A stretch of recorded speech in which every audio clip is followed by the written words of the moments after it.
May kasabihan ng maraming mekaniko. Lahat ng sasakyan nasisira. Pero kapag tinanong mo sila kung alin ang pinakamatagal sumuko, isang pangalan ang paulit-ulit na maririnig mo, Toyota Hilux. Sa loob ng maraming dekada, nakabuo ito ng reputasyong halos imposible ng pantayan. Pero ang tanong, totoo nga bang halos indestructible ang Hilux? O isa lang ba itong alamat na paulit-ulit na ikinukwento ng mga car enthusiasts?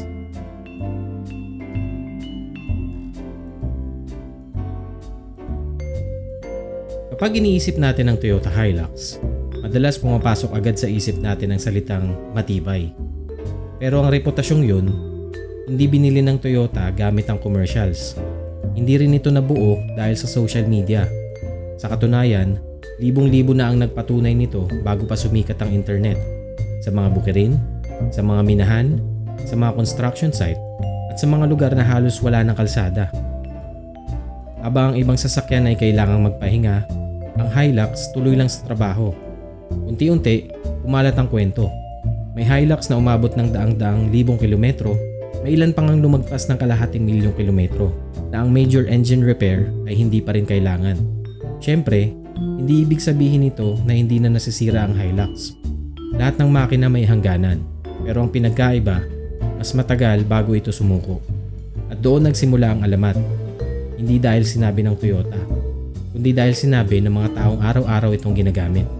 Maraming taong nag-aakala na ang tibay ng Hilux ay dahil lang sa makina. Pero kalahati lang yun ang kwento. Ang tunay na sekreto, nagsisimula mismo sa pundasyon nito.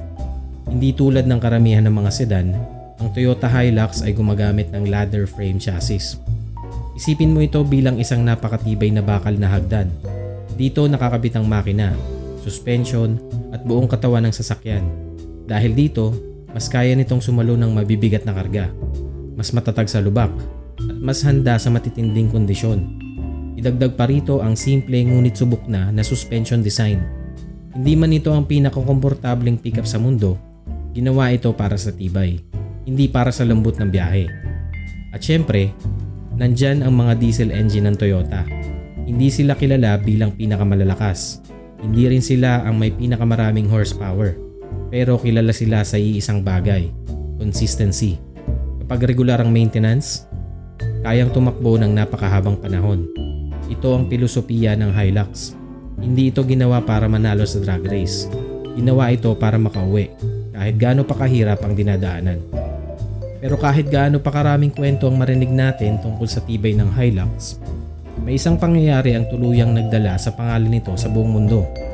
Noong 2003, nagpa siya ang TV show na Top Gear na sagutin ng isang simpleng tanong. Hanggang saan ang kayang tiisin ng Toyota Hilux? At ang paraan nila para malaman ang sagot, sirain ito. Hindi lang nila ito basta sinubukan sa rough road.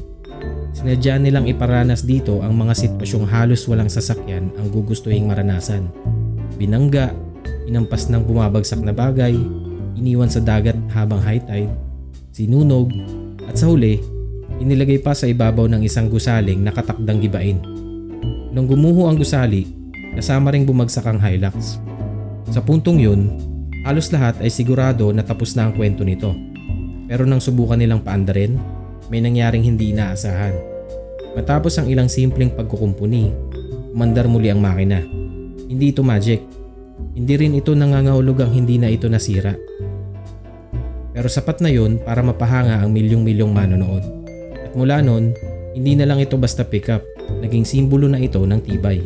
Pero hindi na lang ang Top Gear ang dahilan kung bakit naging alamat ang Hilux. Ang tunay na sukatan ng tibay ng isang sasakyan ay kung sino ang gumagamit nito. At kapag tiningnan mo ang iba't ibang bahagi ng mundo, mapapansin mong iisang pickup ang paulit-ulit mong makikita. Toyota Hilux. Sa Australia, ginagamit ito sa malalawak na lupain kung saan daang-daang kilometro ang layo sa susunod na bayan. Sa Africa, umaasa rito ang mga magsasaka, aid workers, at maging ang ilang rescue teams dahil kailangan nila ng sasakyang hindi basta sumusuko. Sa mga kabundukan, sa mga plantasyon, sa mga construction site, at maging sa mga lugar na madalas bahain. Makikita mo ang Hilux na patuloy lang sa trabaho. Bakit? Dahil sa mga lugar na ito, hindi sapat ang magandang interior. Hindi rin sapat ang malalaking touchscreen. Ang mas mahalaga ay ang makauwi ka ng ligtas. At kapag ang kabuhayan mo ay nakasalalay sa sasakyan, reliability ang pinakamahalagang katangian. Ito rin ang dahilan kung bakit maraming lumang Hilux ang makikita mo pa rin bumabiyahe hanggang ngayon. Maaaring kupas na ang pintura, maaaring may gasgas na ang katawan, pero hanggat maayos ang maintenance, patuloy pa rin itong umaandar. At marahil, yon ang tunay na sukatan ng isang matibay na sasakyan. Hindi kung gaano ito kaganda noong bago pa, kundi kung gaano pa rin ito kapaki-pakinabang makalipas ang maraming taon. Sa puntong ito, maaaring naiisip mo, kung ganong katibay ang Hilux, ibig bang sabihin hindi na talaga ito nasisira? Ang maikling sagot, hindi. Walang sasakyan ng tunay na indestructible.